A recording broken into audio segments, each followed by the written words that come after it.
एक बुजुर्ग दरिया के किनारे बैठे तो किसी गुजरन वाले आखे बाबा जी लगते क्यों नो, पुल तो लग जाओ या कश्ती इस्तेमाल करो तो पार लग जाओ।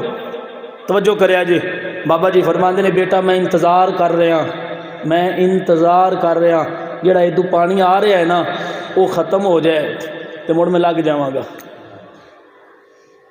तो उस नौजवान अर्ज़ की कि बाबा जी कभी समंदर का पानी भी सुक्का है, कभी दरियावां का पानी भी खत्म होया, पानी तो रुकना को नहीं, पिछू आना पानी तो आउंदा ही रहना है। तुसी आपे ही कोई राह बना के कश्ती के जरिए ये पार गुजरना है, पानी खत्म नहीं होना। तो उन्हें बाबा जी फरमाया बेटा मैं कोई दरिया पार नहीं करना, मैं इहो गल तेनू समझाना चाहना।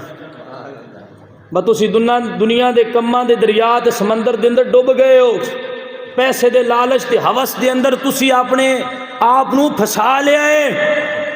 हुण तुहाडा दिल करदा है काम तो वेला हो गया, नमाज पढ़ लांगा, ए बच्ची का विआह कर लवां, नमाज पढ़ लवांगा, ए बेटियां दा कोई कारोबार बना लवां, नमाज पढ़ लवांगा। उन्हें फरमाया पुत्रा जिवें पानी नहीं ना खत्म होना, इवें दुनिया के काम भी ना मुक्के ने किसी दे ते ना मुकने ने। जिवें पानी चू लगन का राह आपे बनाना है ना, इवें अपनी मसरूफियात चू टाइम कढ़ के अल्लाह की बारगाह च नमाज पढ़न का वक़्त भी आपे ही बनाना है।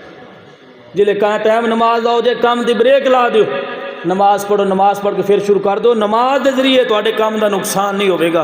फरमाया काम नहीं मुकने, इजराइल सामने आ जाना, रूह परवाज कर जाना, काम नहीं खत्म होने। आप ही वक़्त निकाल के पंजे नमाज़ां पढ़नियाँ शुरू कर दो, मेरा अल्लाह थोड़ी वास्ते आसानियाँ पैदा फरमा देगा।